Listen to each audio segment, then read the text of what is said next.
Today's interview of Andrea Klunder on the Overcoming Graduation podcast is brought to you by Audible.com. Get a free audiobook download and 30-day free trial at audibletrial.com/OCG. That's audibletrial.com/OCG. Over 180,000 titles to choose from for your iPhone, Android, Kindle, or MP3 player. Hello everyone, and welcome back to another episode of Overcoming Graduation with Brian Drury. For anyone who is new to the show, Overcoming Graduation is a podcast where I work to teach you everything I wished I'd known about life to help you graduate to the next level.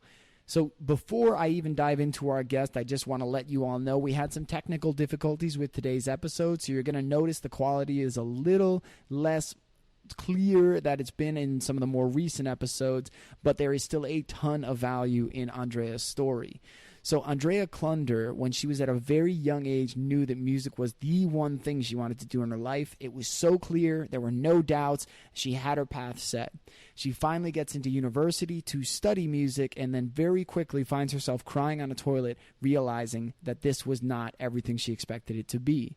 She went on to switch her major 3 times. After graduating, moved to Chicago, worked a variety of jobs, started her own yoga studio, closed it, and then had a period of deep reflection and personal insight where she took some time to understand what was the unique message she was meant to bring to the world, and that was how she birthed the creative imposter.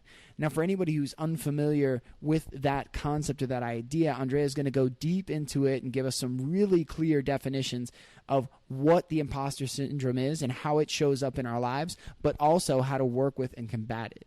So some of the other key points that you'll hit on in today's interview are co-working sessions and how they could completely redefine your work and the way you collaborate, your shadow side, why you can't destroy it, and why you really don't want to in the first place, the pluses and minuses in running your business as a type A personality, common misconceptions of what entrepreneurship is and how it looks and feels, and then 2 powerful pieces of advice for anyone running their own business to keep it from going under, and so much more. Today's episode gave me a ton of actionable tactical tips to improve my business, but also gave me a bunch of, soul therapy, because when you hear someone like Andrea who's so vulnerable and honest with her journey, it helps you to relax and understand that this is all part of the process.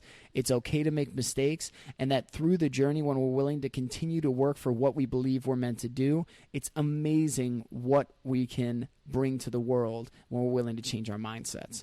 So if you want to learn how to master your creative imposter, today's episode is for you. And without any further ado, I would love to introduce you to Andrea Klunder.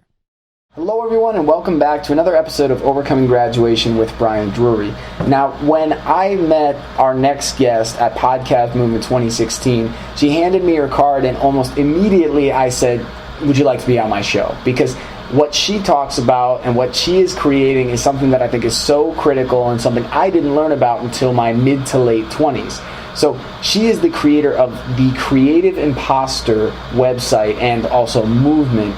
And it's something that the imposter syndrome was something I hadn't even heard of until I started consuming personal development material. So I would like to welcome our guest, Andrea Klunder. So Andrea, thank you so much for being on the show. Thank you for having me. And is it Andrea or Andrea? It's Andrea. Standard Midwest pronunciation with the flat A. Nasal is Andrea. Andrea. Okay. All right. So just making sure I'm not going to be getting it wrong the whole show. But all right, Andrea, like we talked about in pre-show, the way these interviews always kick off is we like to talk about what your view of was the world when you were about to graduate from college. So can you tell us a little bit about what your thoughts and feelings were when you were about to step out into the quote-unquote real world? And if you could also tell the listeners what you studied in school. Absolutely. So I'm going to backtrack a little bit before graduation and go back to my freshman year of college. I actually just listened to your interview with Matt Maher, and I resonated so deeply with some of the things you two talked about, particularly because Matt and I had a similar start in college. I originally went to school to become a vocal musician, a singer, and I studied vocal music performance in like the classical music opera type tradition my freshman year. And when I went to school, I did not go to as fancy of a school as Matt did. But I went to Western Michigan University in Kalamazoo, Michigan. And when I first went to school and picked that major, I was 100% sure that was what I wanted to study. I had been singing since I was 4 years old. I had been in choir. I loved performing. I loved music. And that was the only thing I wanted to do. It was never even a question that would not be my major. Right. And so I went to school, studied that for a year, and I was miserable. Wow. I was finding out that as a music major, you were expected to take classes that were 0 credit hours, but they were required. What? You were, yeah. Isn't that fun? Makes perfect sense, yeah. Exactly. Your voice lessons that were required were 1 credit hour because they were only a half hour long, but you would have to spend hours preparing for that half hour lesson if you wanted to be competitive within the music department. Right. You were expected to spend hours every day practicing in a practice room, and the setup for the practice rooms is like this big maze of different tiny rooms that don't have windows, and it's just you open the door and there's a piano and you and you just have to work and work and work all these hours on developing this craft. And it was very competitive, and I ended up spending a good chunk of my freshman year in the music building bathroom just crying in a stall because I was so miserable. And at a certain point, towards the end of that year, I had what I like to call my first identity crisis. Because I decided, at age, I must have been 18, at age 18, that this was not what I wanted. This was not what I wanted to spend the next 3 years of my life doing.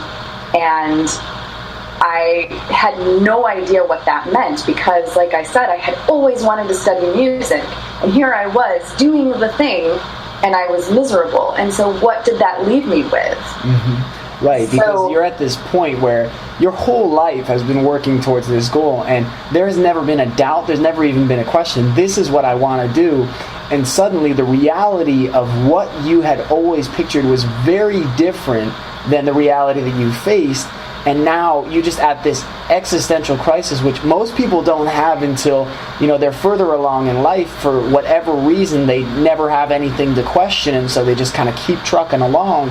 But you had this real sharp, really polarizing moment that said, this isn't right. So what did you do next? So I switched my major. I like to say I officially switched my major 3 times that summer. But in my mind, I switched it about 5 or 6 times. And I ended up landing in the communication department with a course of study that now I always call it different things depending upon the context, because the actual name of the degree sounds like it's straight out of the 80s. It was called Broadcast and Cable Production. Wow. And typewriter maintenance. Yeah. Exactly. Like plug in your cable TV and you will experience a broadcast. But it was basically a degree in mass communication. Mm-hmm. With an emphasis in film, video, and radio production. Okay, all right. And I had gotten into this because originally I had been minoring in communication, so I had some of the preliminary classes and prerequisites out of the way. My roommate at the time, who I really enjoyed spending time with, was that major. Mm-hmm. And it wasn't super credit intensive like the music degree, so I figured out that I could, even though I was joining that major late, I could still finish it in 4 years. Okay, great. Yeah, it's like, hey, I can squeeze this in that time, and this seems like it could be fun. Roommates in it, let's dive right in. Exactly. So I sort of fell into it, but really enjoyed, for the first time, being kind of behind the scenes rather than being the performer in front of the camera. Oh, that's interesting. Yeah, and learning some of the tech behind it and some of the theories of communication rather than just working on this craft and performance. I got a little bit of a background into technology and theory. And so that's what I graduated with I graduated in 2000 with my bachelor's degree. And I thought I was going to go work right away in the film and video industry. My senior year, I was doing an internship with a production company in West Michigan that had won like local Emmys for their advertising campaigns and things like that. And I thought they were going to hire me right out of my internship, and they didn't. And life threw you that big old curveball where the plan was all set, you knew exactly what you were going to do, and things just didn't quite turn out that way. Correct. So I thought to myself, well, my lease is ending, and I can either stay here in Kalamazoo in West Michigan, working at the coffee shop I'm working at and not having a professional job yet, or I can move somewhere more exciting in West Michigan and not have a job. And so I moved to Chicago because I figured that in Chicago I might have a chance at getting into some kind of television or film or video production work. And I took a day job, just an office job, doing some arts administration. Somewhat, I don't know if this is ironic per se, but actually at the Lyric Opera of Chicago. So I was no longer studying vocal music nor trying to be a singer, but yet I ended up doing administration at the opera company. So I don't know how that works. And this is what I love too, is the interesting thing for me is having read your bio and seen it on your website already.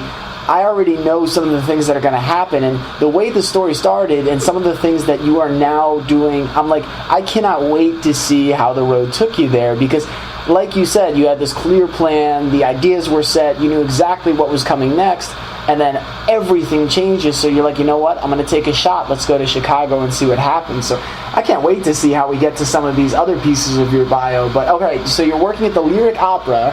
I don't know whether it's irony or what it is, but that's just an incredible, what my mom would call God incident. She was very religious, and so she said God is in everything, so there's no coincidences, so she called it a God incident. But so you're working there, and tell us about what was the next step that came from there.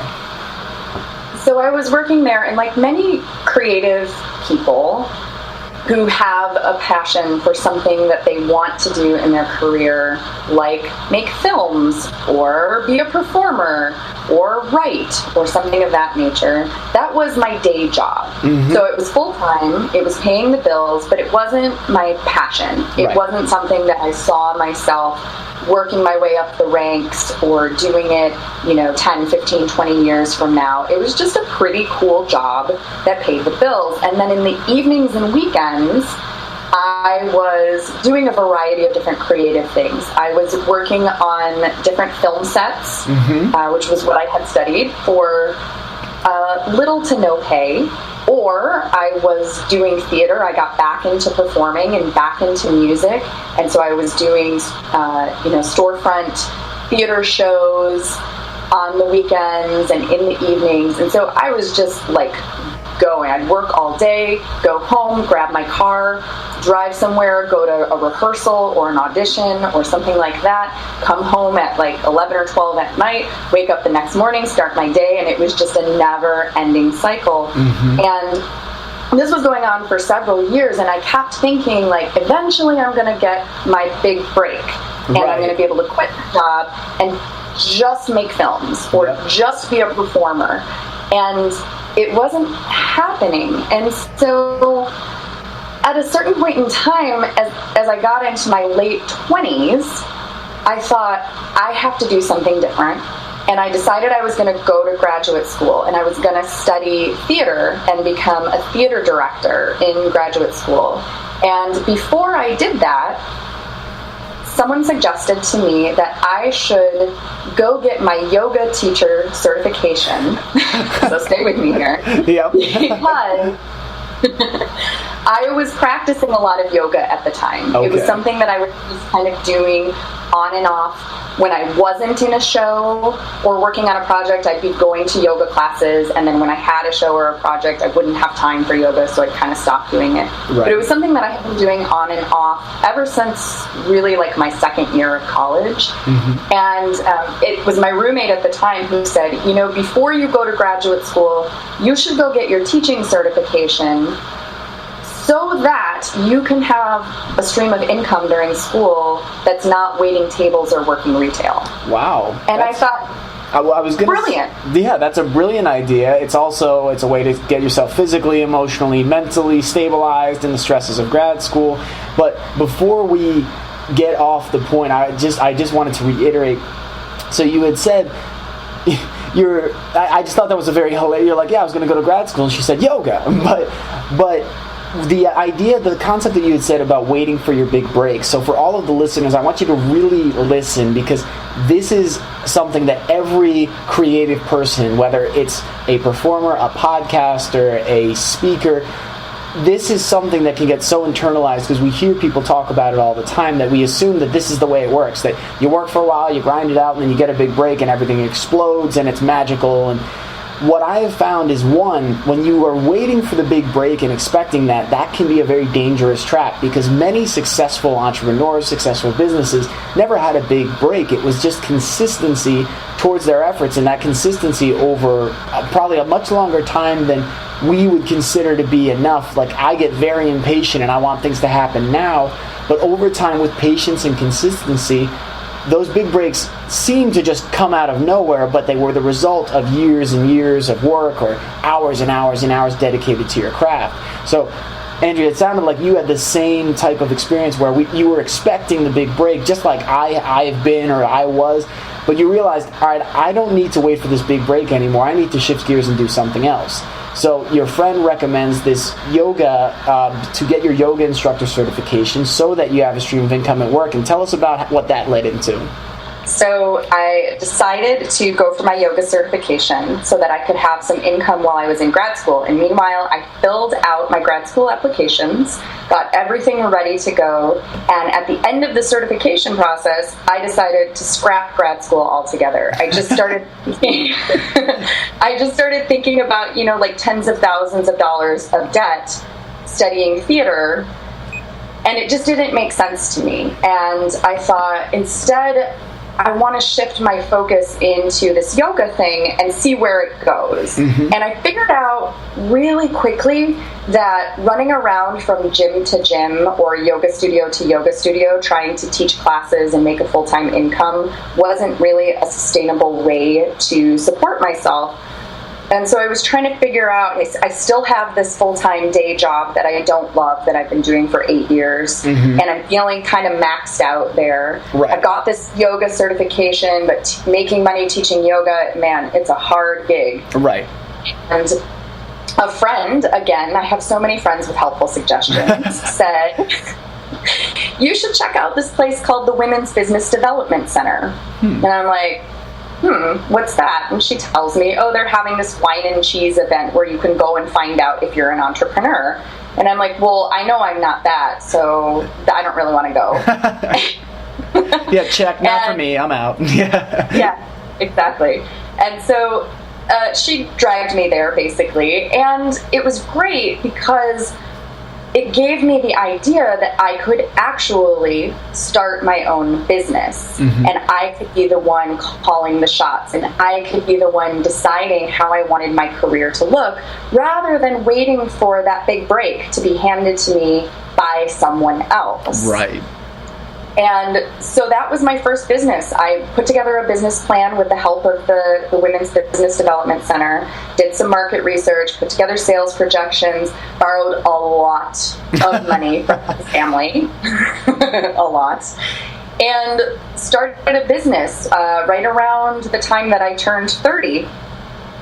And at the time, it seemed so obvious that was what I should be doing, and it seemed so simple, and it was going really well, and we were getting momentum, and I was thinking, why doesn't everyone quit their job and start their own business? This is like the obvious way to go. Right. And lo and behold, 5 years later, I figured out why everyone doesn't start their own business. It's because it's not that easy. And I ended up losing a lot of that money. I ended up working myself to death. I mean, I was just working probably, I don't even know how many hours are in a week, but I was working almost all of them. And I was exhausted. And here I was creating this health and wellness business to help people find a way to de-stress. I was studying meditation, I was teaching meditation, I was studying yoga and teaching yoga, but I wasn't practicing consistently because I didn't feel like I had time. I felt like I had to push, and I felt like I had to work, and I felt like the entrepreneurial thing is to, know that you're not going to get a full night's sleep for a few years, and know that not going to make a profit for a few years, and you're going to have to say no to social engagements because you've just got to put your nose to the grindstone and work. And at the end of that 5-year period, I was, like I said, I was exhausted. I wasn't fully healthy. I was broke, and I was like, this is not the way to run a business. And at the end of my lease, I closed that business, and that was identity crisis number 2, because I had been telling everyone being an entrepreneur is awesome. This is the thing to do. Like being in the yoga business is so cool. And now I didn't have a business. And if I didn't have a business, I couldn't call myself an entrepreneur. And since I had kind of taken on this persona, I now was like, well, if I'm not an entrepreneur, then what am I? And Andrea, because I know so many people want to start the business, they have the excitement, they have the drive, they're willing to put in those hours. What were one or two of the biggest surprises? Because you talked a bit about the hours, talked a bit about the unexpected twists and turns. What were one or two of the things that you wished you'd known starting that business that you could share with the audience to kind of prepare them for anyone who wants to start their own business? Number 1, get help sooner than you think you should. So I was trying to do everything myself. Typical type A personality, which is part of the whole reason why I started doing yoga and meditation in the first place, was to take the edge off of that type A tendency. But I felt like, I don't want to hire anyone because that costs money, and I could save money by just doing it myself. Or I don't want to hire anyone because nobody's going to put the time and attention and care into it that I would, or nobody's going to do as good a job as I would, so I'm just going to do it myself. And the truth is, that's especially if you're trying to run something like a storefront business with an actual physical space and overhead, and I had independent contractor staff for sure, and I had sort of like volunteers who would do front desk duties in exchange for free classes. But I really wish that I had taken the time to build community and reach out to more people and utilize other colleagues, other friends, other clients, other professionals' resources, and not try to do everything myself. That is such valuable advice, and I'm the same way, where it's like type A, want to do everything myself, and got into meditation and yoga to help me kind of de-stress, recognize so many more benefits from it. And it's so interesting how the things that we want to share with the world, the messages that we want to help give people so that they can change their lives, we'll oftentimes lose sight of ourselves because we get distracted by this, I have to be this thing and I have to grow this business this way. So getting help, one, like you said, we think about the cost of hiring a person, but we don't think about the benefits to our health, to our intelligence, to our attention and focus, that if that person is taking care of, let's say, the storefront, you have the opportunity to consider growing and marketing and how to get your message out there. So it's always about considering like the opportunities that exist on the other side of that cost as well. So what was maybe another one of the big lessons that you learned that you would share with up and coming or current entrepreneurs? So one is to make sure that you get help. Don't try to do it all yourself. What would be number 2? The other thing I think is kind kind of two parts. One was that I had heard all of the traditional advice that says before you start a business, make sure you have 3 to 5 years living expenses built up already. Like, you don't need to take any money for yourself out of the business for 3 to 5 years. Right. Or that you have some kind of secondary stream of income coming in that will support you while you're building that business. Mm-hmm. And of course, being the overachiever that I am, I thought that I could like shortcut that 3 to 5 year span. Yep. And I had maybe about a year. Now, the other problem was that if I had listened to that advice, I mean, my day job that I had before, I wasn't making a ton of money in nonprofit arts administration. So if I had waited till I had 5 years living expenses built up, I would have been like 50 by the time I started my business. And so that's not best advice either. But I didn't make sure that I had another stream of income. I was all in. I put everything into this business. Mm-hmm. I borrowed what I could from my family. I maxed out my credit cards for my living expenses. And what living on that financial stress did was it caused me to doubt my own choices and my gut instincts. And so what happened was I started making business decisions based on how I thought I could most quickly or most effectively make money rather than how I could most authentically create a brand and take the time to develop it and nurture it that really reflected who I was and my values and what I really wanted to offer the world. So I started becoming so money focused that I kind of lost sight of my own authentic integrity and my own original vision for the business. And I appreciate you sharing that so like vulnerably and genuinely, because this is the type of information and this is the type of learning that really helps and changes people's lives. Because when people can say, I was there, I did it, and this is what happened, this is where my decisions started to be guided solely by money and not about creating value, but about how do I get these things. When people hear these lessons, and it's a great reminder for me being a new entrepreneur, that the second that I start to lose sight of my values, this doesn't, the business no longer becomes this fun thing where I get to create in the world. It becomes another job where I need to just work and put my head down and grind it out. So I love the advice that you're giving, and I want to hear these next steps that came. So you close this business, and you have this second identity crisis where you're saying, my identity was this entrepreneur, this yoga instructor. I was this person. But now that piece of you is gone, so your identity becomes a question again. Who am I without these things? So what were the next steps you took once that business closed? Well, the first thing I did was spend a good deal of time hiding under the covers in my bed. Mm-hmm.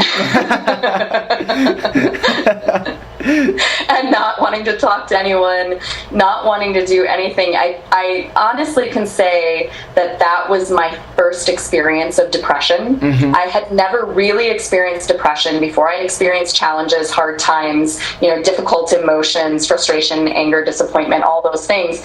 But this was major. This was like, nothing was interesting to me. I didn't want to do anything. And that I have so many different interests that is really odd for me. I had no energy.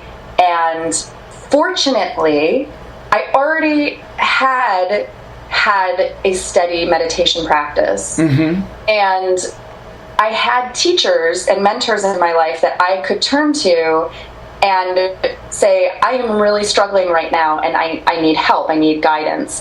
And I remember my primary meditation teacher, her name is Elisa Commerce.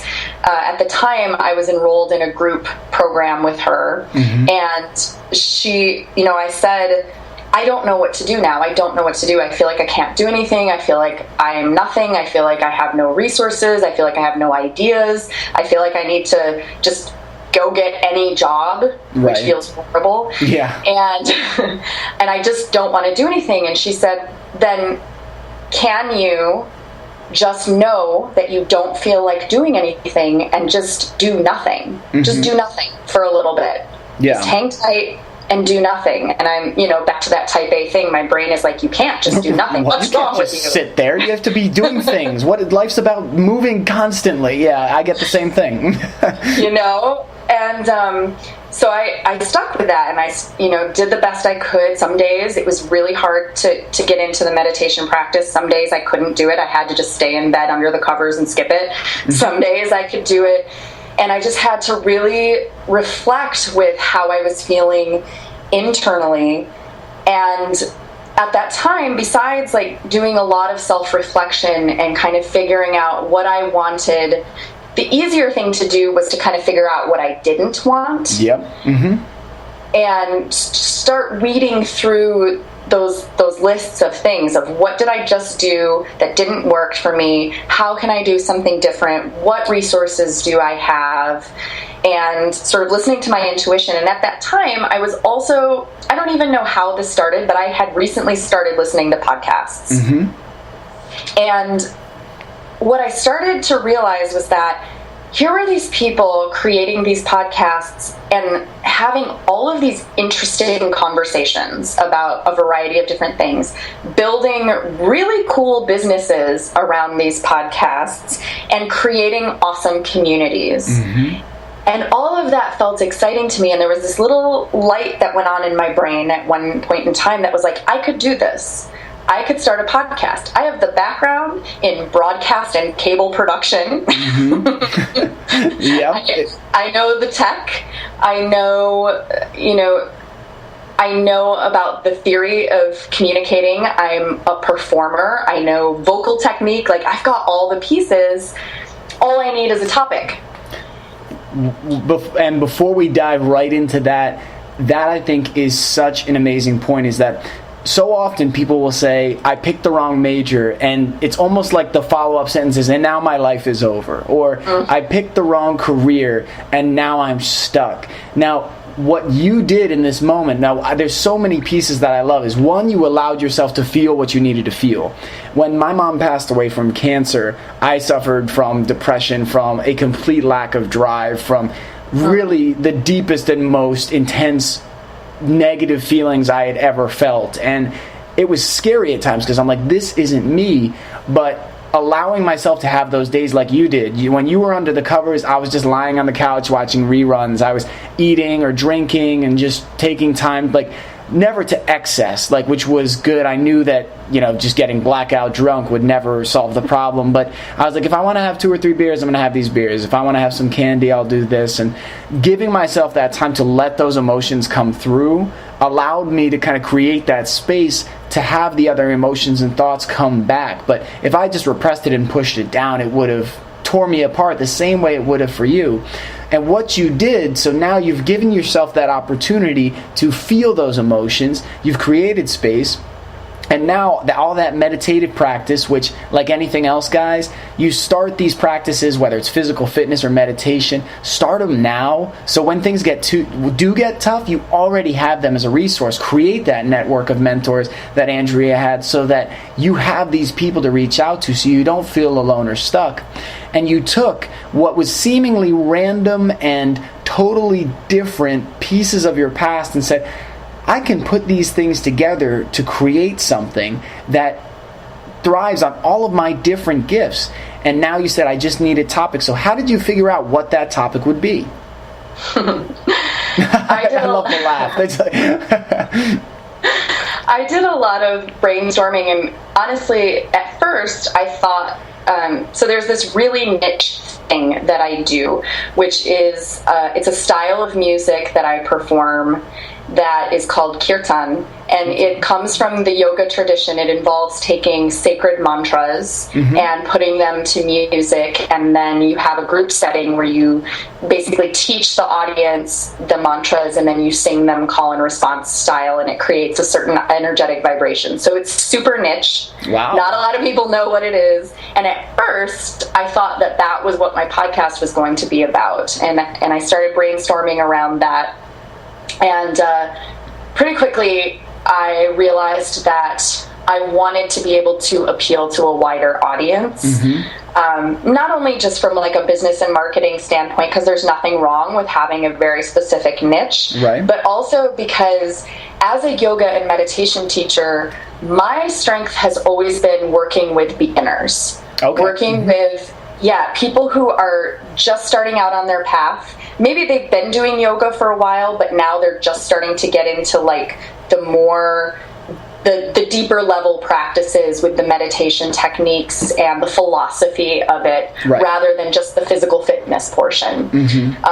Or even people who are just starting out on their health and wellness path, and they're like, I want to do yoga, but I went to this one class at the gym and everyone was like super bendy and wearing these like crop tops and short shorts, and it wasn't for me. Well, that's what I wear, is, just a one-piece leotard, just skin tight. That's what I go. That's my yoga go-to. Totally. It's like somehow someone ended up in a hot yoga class and was like, oh my goodness, how did I get here? Right, this is way different than I expected. Exactly.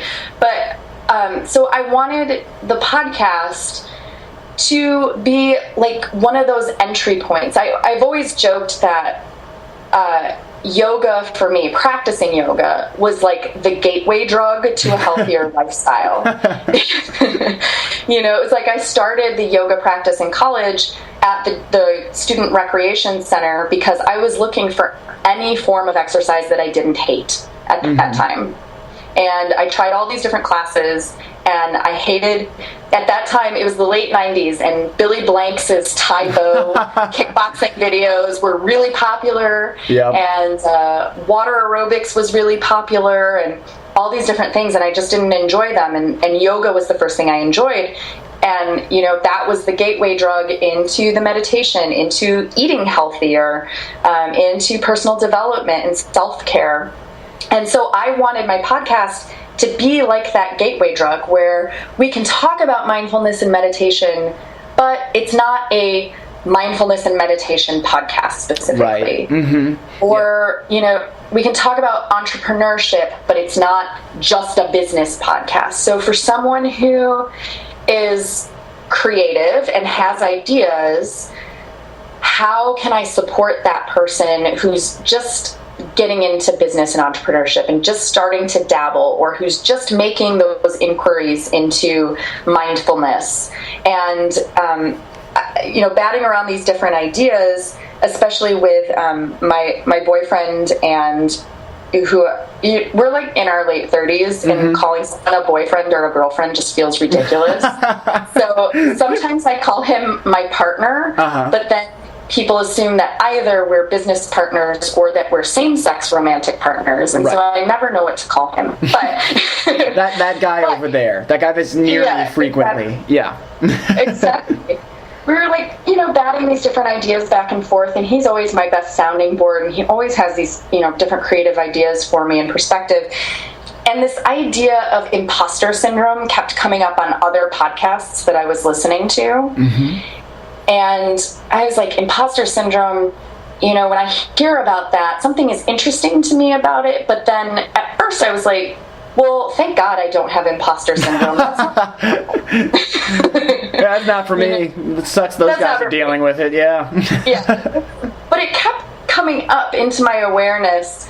And I started thinking about it a little bit more. And I was like, oh, actually, yes. This is something that I have been dealing with and not realizing that I was dealing with. This is, the actual term imposter syndrome, for anyone who's maybe never heard it, or if they're listening to your show, I know that they've heard it. But this is an actual term that was developed, I think, in 1978 by these two female psychologists, that is usually ascribed to high-achieving individuals who exhibit certain signs of not being able to own their achievements, or who exhibit a pervasive fear of being found out as a fraud or a fake.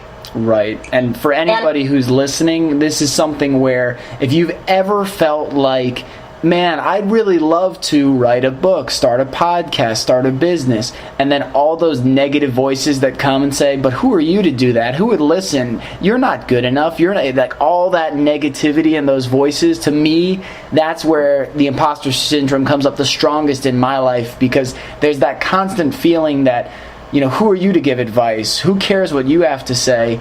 And everyone has it. Even the people that you revere and look up to the most, they have those same voices talking. What they've done is condition themselves to not listen to that voice and find ways to push through and still take action in spite of that voice.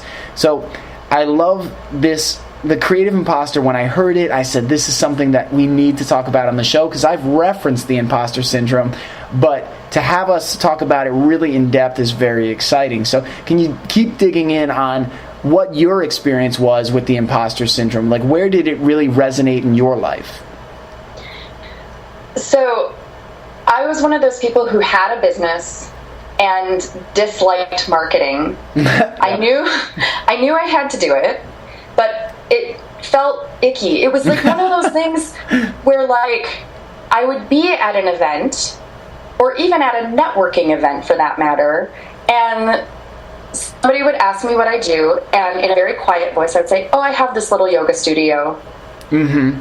And it was so dismissive. Well, no one's going to be interested or want to go to your yoga studio if you introduce it like, oh, I have this little yoga studio. It's no big deal. Right. You know, this is not a good way to market your business or to market your brand. It's not a good way to get visibility. And if you want to be an entrepreneur, if you want to have a business, you have to get visibility. Right. And I realized that it wasn't that I thought there was anything wrong with the yoga studio per se. It was just that there was this little voice in my head that was like, who are you to have a yoga studio? Like, what do you know about yoga? You've only been practicing for like 8 years, and right. You've only been teaching for like 3 years. Like, you know, who's going to want to learn yoga from you? Or there's all these other yoga studios that have been around for like 10 years, and these yoga master teachers that have been teaching for blah, blah, blah, and you're a yoga teacher who can't even do a handstand. Who's going to want to learn yoga from you? You know? Yes. 100%. And that train you just went down, I do that all the time. It's like it just goes deeper and deeper and deeper until you hit that point where you're like, well, I'm just not even going to try because that's terrifying. You know, like all these things have built up. So you're experiencing all of this. And what was it that helped you push through? Like, what was it that made you say, you know what? This is the topic that needs to be the podcast for me, because this is where I really can connect with people and share this message. I just started telling people that I was launching this podcast about this topic with the name. And I hadn't done it yet. I had been researching how to start a podcast. I'd been kind of brainstorming who I might talk to or what format it might have. And, you know, as soon as the name, The Creative Impostor, came up, it came out through one of my conversations with my boyfriend, partner, awesome guy. And I don't know who came up with it first, honestly, but as soon as it came out of our mouths, we like checked the domain to see if it was available, and we bought it immediately. Yes. And we bought it because you can spell imposter with an ER or an OR at the end, so we bought both. Oh, interesting. I didn't know you could spell it either. Both spellings are correct? Both spellings are accepted, yeah. Interesting, okay. So I just started telling people that I was doing this and would watch the reaction or see if it sparked conversation. And you know, because I didn't have another business at that time. I wasn't really doing anything else. Like, I was teaching a little bit of yoga and meditation here and there, so that when people would say, what do you do? I'd say, oh, well, I'm launching this podcast called The Creative Impostor. It's all about imposter syndrome. And most people haven't heard that exact term, right? But it piques something, you know, it piques a little bit of curiosity, and then they'll be like, imposter syndrome, and I'll say, yeah, you know, that little voice in your head that says, who do you think you are, every time you have a creative idea or something you want to do, and they're like, oh, yeah. Oh, yeah, that guy. Yeah, I know him very well. I know that voice. And so because I was getting such a strong response when I would put the idea out there. I was like, I am onto something here. People want to talk about this, and people need help around this topic. I also have something that I've been doing for a long time is I have this meetup group that I organize in Chicago called the Chicago Women's Creative Collective. Mm-hmm. And it's a group that I started back when I had the yoga studio because I was desperate for some kind of social life. Yeah. Mm-hmm. And I wanted to surround myself with other creative people, but I wanted it to be sort of a multidisciplinary group of people. So I didn't want it to be just a writing group or just a theater group or just an entrepreneurial group. I wanted there to be diverse types of interests in there. Mm-hmm. And I couldn't find a group to join, so I just started one. Fantastic. It's like see a need, fill a need. So for everybody listening, when that group or that event or that thing doesn't exist that you want to do, that's a beautiful, unique opportunity for you to leave a unique mark on the world, because that is a need that has not yet been fulfilled. Anybody who wants to be an entrepreneur, the imposter syndrome and the imposter voice will tell you, oh, that's already been done. You can't do that, or people don't really want that. But if it's something that resonates in your heart, and like Andrea, when you're telling people about it, they perk up. Something in their eyes lights up and they go, man, that would be great. That's a need that is really poorly fulfilled or not fulfilled at all right now. You could be the person to fulfill that. So I love that, Andrea. That is such a key point, that you saw it and you created it. And so tell us more about what this brought for you. So being around, and this group has had multiple iterations. It had a while where it was just people sharing their work and getting together to discuss it. It had a while where no one would come to any events that I would post, and I was like, why do I even have this group? And then what started happening was, as I was developing this idea for the Creative Impostor, I started scheduling co-working sessions. Mm-hmm. And co-working sessions were basically like, I am going to go to this coffee shop at this time, and I'm going to focus on my creative work for 2 hours. Who wants to join me? Great, love that idea. Yeah, and it was like something I was going to do anyway, and so I didn't actually care if anyone came or not. But it's a great way to create an excuse to have somebody else to bounce ideas off of, someone to connect with, someone to say, hey, how does this sound to you? Because I know how it sounds in my head, but I'd like to get somebody else's perspective. Exactly. And slowly but surely people started coming, and then the community started building, and then we started doing these this brunch series where we would pick a topic that different members were interested in, and we would pull like 3 or 4 members from the group who had some kind of expertise in that topic, and they would speak for 15 minutes. And this network started growing, and I started being able to hear what challenges or concerns or questions these different creative women at different stages of their businesses were having. Wow. Mm-hmm. And that was how I started getting the idea for what my topics would be on my podcast, how I could better help the type of women that I wanted to spend time with and that I wanted to serve. And I started meeting this diverse community of other entrepreneurially minded women, and getting some opportunities to get really clear on not only the podcast itself, but what a business around that podcast could look like. And that's the shift, or the pivot, if you will, that I'm in right now, because I'm not monetizing the actual podcast yet, per se, hopefully soon. But I've been kind of exploring how to monetize what I'm doing and how to bring in that meditation teacher component into this creative business space in terms of empowering self-confidence and learning how to work with that little voice. And it's not, the imposter voice isn't like, it's not like a bad guy that you have to defeat, you know? Yeah, conquer him, yeah. Conquer the imposter voice. It's not that. It's more like, you know, through meditation practice, we learn that we have a shadow side. Mm-hmm. And that shadow side is part of our whole self. And when shadow stuff comes up, when self-doubt comes up, that's something to be acknowledged, and that's something to be checked out and to say, okay, well, where is this coming from? How can I respond to this? I'm hearing this come up. what can I do with that information? Because that's just a part of your mind that is trying to keep you safe. Right. It's trying to keep you from putting yourself in a vulnerable position. Mm-hmm. And sometimes that can be useful to kind of check yourself, but it's an opportunity to test your edge and grow.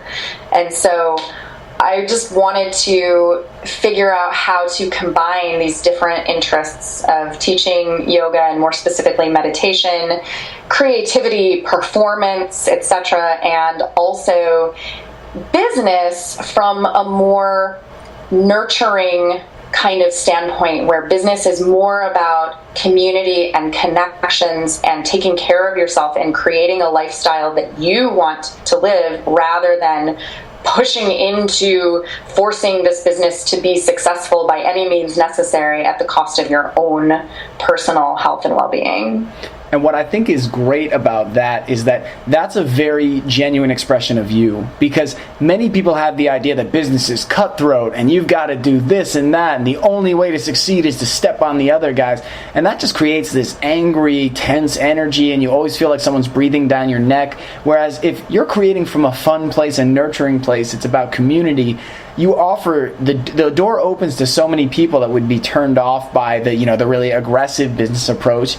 And you also are creating more fun and enjoyment for you, so this doesn't turn into another one of those I'm working 18-hour days and I'm stressed all the time and that's just how life is. So, and what you said about meditation is something that I have experienced so tremendously, where at first I thought, like, especially when my mom was sick and going through chemo, I thought I had to be happy all the time. But pretending to be happy and putting on that mask was one of the most detrimental things I did. And what meditation has helped me to do after that, she passed away, and it was the biggest emotional challenge in my life, is it's helped me to step away from my thoughts. And how Kyle Cease frames it, he says, you are not your thoughts. Like, you are you, and your thoughts are just something that your brain is creating that you can choose to attach emotion to. So what my meditation helps me do is, there are times where in the past I would have, let's say, been angry at someone, and I just would continue to reinforce why I was angry and I deserved to be angry, and I would be having dialogues, in my head about what our argument would be if this happened, and just all this stress was created. Whereas when I meditated about it, I would realize really this was rooted in something that I was afraid to realize. Or maybe this person I didn't like was saying something that I felt was true but didn't want to acknowledge, so I'd rather get mad at them and call them out on it. So meditation, guys, for everyone listening, if you hadn't tried it, and Andrea and I are living testaments. Type A, I guarantee when she got started too, we're like, this is a waste of time. I should be doing other things. You do it for 5 minutes and your mind goes a million different places, and then you think you're blowing it and you're like, I'm not good at this. The more time you dedicate to it, like, a fitness practice, the better you get, the better you strengthen those meditation muscles. And what Kyle C says is he often found that meditation doesn't provide the answers to all the questions. The questions often disappear because many times we're asking ourselves just ridiculous questions, and slowing down and taking that time can help us see that. So, Andrea, how long have you been doing your podcast? I just launched it last fall. Fall? October. All right, so you're right about at your 1 year, so congratulations on almost 1 year of podcasting. Thanks. So I'd like to ask, what has been one of the best parts about it? So you've been talking about combining the different ideas and the different things that you share with the world. You've talked about community, but are there any particular things that jump out that are telling you that this is just the right step for you right now, and this is the right thing for you to be doing? Yeah, I actually just started working with a woman who she's many things, but I guess the best way I would describe her is she's like a publicity coach, not in the standard PR, like newspapers and, that sort of thing, but she's more of somebody who helps you to take your personal narrative, your personal story of everything that you've experienced in your life, and create your brand based upon your personal narrative. I love that. That's fantastic. Yeah, and she's somebody who I met through all of these different creative female entrepreneur community building things that I've been really diving into lately through some various connections. I actually met her through someone who was one of the first podcast interviews that I ever did last year. And she's been really helping me to own this brand of creative imposter in terms of taking every so-called failure or identity crisis or seeming sidestep or directional change and seeing how it has led me here to this space, and being able to create the podcast as a method of really figuring out what my personal story is and how that story.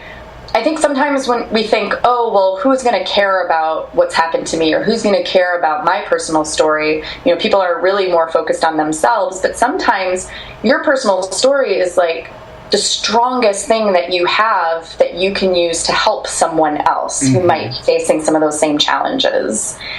And doing these different interviews and exploring this topic has really helped me to get to the point where I'm ready to work with someone like Isabel. Her name's Isabel Rizzo. Where I can work with someone like Isabel and say, here's my story. Here is what I have to offer. Here is how it can help other people. And to take it a step further, here are the products or services that I can offer to really create a nurturing, sustaining business that is beneficial for everyone who's involved, that I enjoy creating based around those experiences. And that is for everyone listening, whether you want to be an entrepreneur or you want to get a job or get a promotion within a job. This is so powerful, this piece of advice that Andrea just shared. So it's taking the time to identify the value that you can provide and where your story is supported by that, so you can use your life as examples and then bringing that to the world. So for Andrea, it's in this sense of bringing it to the podcast and this business that she's growing. But if you got clear on what your life has taught you, the ups and downs you've faced, what you've learned along the way, how you have gotten to where you are, you take that moment to reminisce. When you go into an interview for a job, you can much more accurately capture what you went through and the value you can provide as a result, and how you responded to the challenges that life has thrown your way. Instead of it just seeming like this random thing and, oh, I'm just kind of here, you can go back and backtrack and be like, what was seemingly random actually all came together as a series of choices that you made. So, Andrea, that is fantastic advice. I love that one, because defining your story, who you are, and what value you have to offer is so critical. And right now, this is like me talking to me, like, Brian, get clearer on what you can offer for your business, because this is going to help you. So, fantastic. Now, Andrea, this hour has gone way faster than I expected, and this has been so much fun. So we always have two closing questions, and then I'm going to ask you to share about, your links and where people can come to learn more about you. So the first question, and this is so appropriate for your show and for your mission, because as young adults, I think the imposter voice can get so loud because we have more things to bank it off of. Like, well, you're inexperienced, you're too young. We internalize phrases like, you don't know how the world works. So we assume that we'll be good enough as a person when we get 10 years older. But then you hit 30 and you're like, wait, I still have a lot of the same doubts. When is this clarity going to come? So what are some of the biggest pieces of value that you think young adults have to offer the world? Well, I think the world is shifting a lot right now. I think we're going through a major period of upheaval in the way that we do business, for one. I'm a big fan of Seth Godin, and reading all of his sort of economic predictions about shifting away from a landscape and an economy where the main goal is to get a job employed by a large corporation or an employer, and how we're shifting more into a space where people are becoming specialists and experts and consultants and independent contractors, and we're going to have to be more entrepreneurial to survive in this new landscape, and we're going to have to think about what value we uniquely offer to be able to promote and market and sell ourselves, that this is the direction we're going into. I also think that we're shifting into a time, if you read the news stuff, and if depending on what's in your Facebook feed right now, you might not think this, but we are shifting into a time that is more mindful, that is more self-aware, that is more geared toward the greater good and the collective good. And we're going through some big growing pains right now in the political landscape and the environmental landscape. But I think we are shifting in that direction. And I think younger generations are really well poised to be able to adapt quickly to how the landscape is changing, because you're coming, when I graduated college, we were in a time where like jobs were being handed out like candy. You had recruiters coming to not in my field, of course, because I picked like artistic endeavors and whatever, right. But like, in the business fields and in the engineering fields and things like that, like you would have several offers to choose from straight out of college, and you didn't have to work that hard for it. And it's not that way anymore.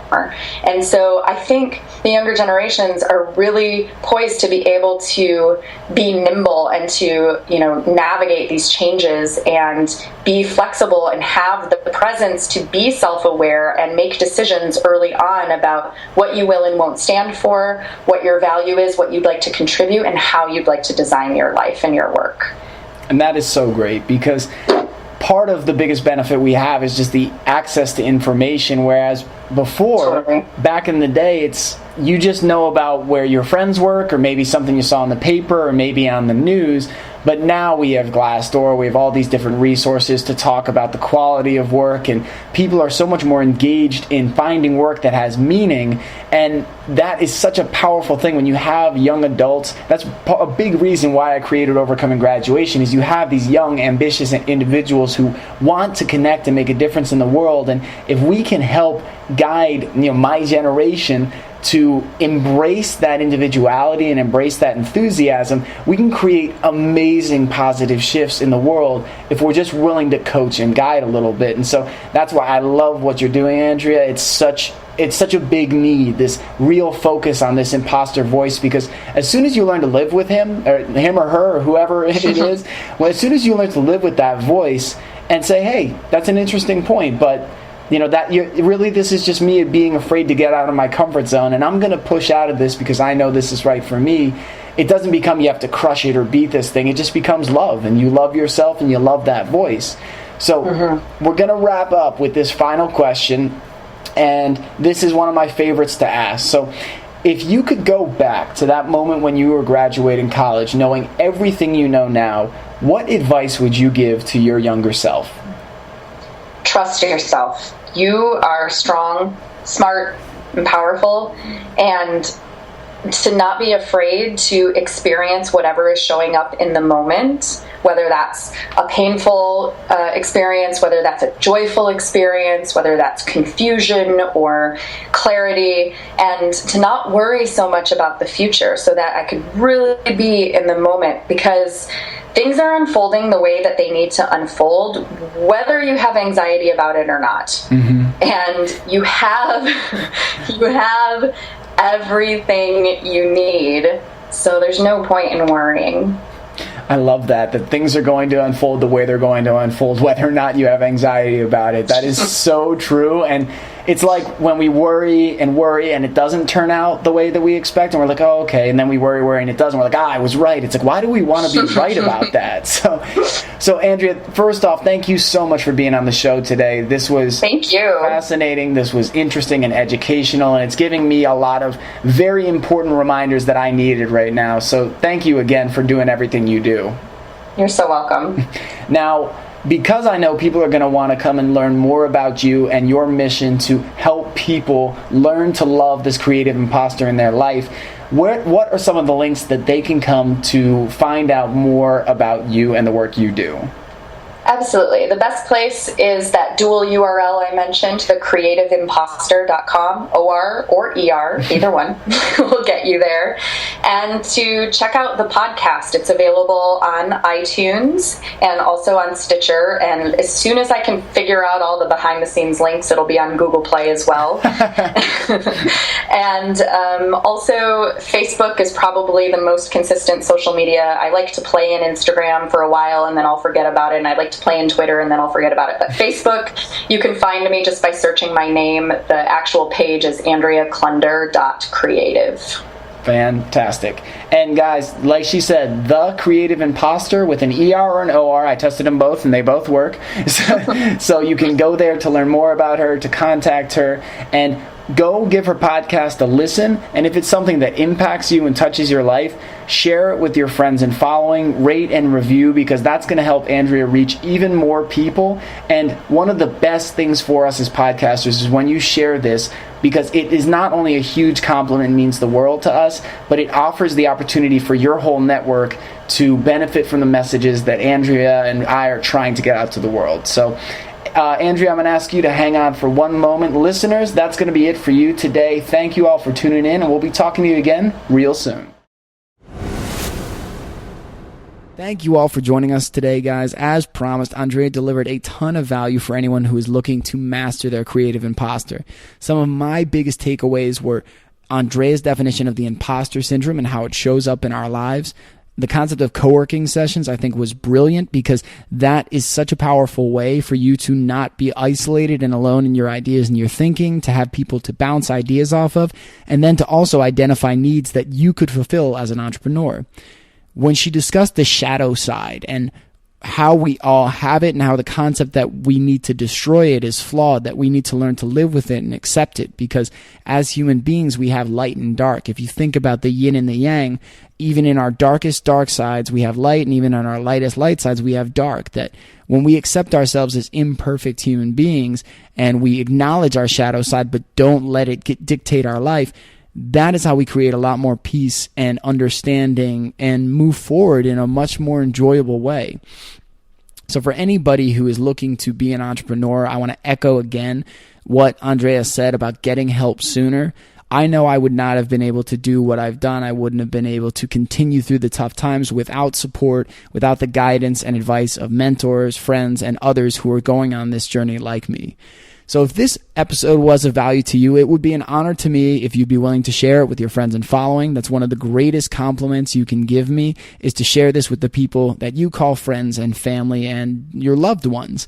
And if you would be willing to provide a rating and a review on iTunes, that would be hugely, hugely beneficial, because that is one of the best ways to get this message out to more and more people and boost Overcoming Graduation up in the ratings. If you'd like to learn more about Overcoming Graduation, you can visit overcominggraduation.com or check out the OCG community on Facebook, Twitter, Instagram, and YouTube. If you'd like to get a copy of my best-selling book, The First Step, and with each book, 10% of every book I sell is donated to my Team Triumph, you can visit thefirststepgift.com to not only find a link to Amazon to buy your book, but also get your 3 free book bonuses, including the First Step Rapid Language Learning Starter Kit, the Passion and Dream Job Finder Questionnaire, and the Overcoming Graduation interview bundles, with a couple early interviews selected specifically for you guys to give you tons of value in making your dreams a reality. So I want to thank you all for joining us today. It is always a pleasure and an honor to share this time with you, and love you guys, and I'll be talking to you again real soon. Talking to you again real soon. Talking to you again real soon. Talking to you again real soon. Talking to you again real soon. Talking to you again real soon. Talking to you again real soon. Talking to you again.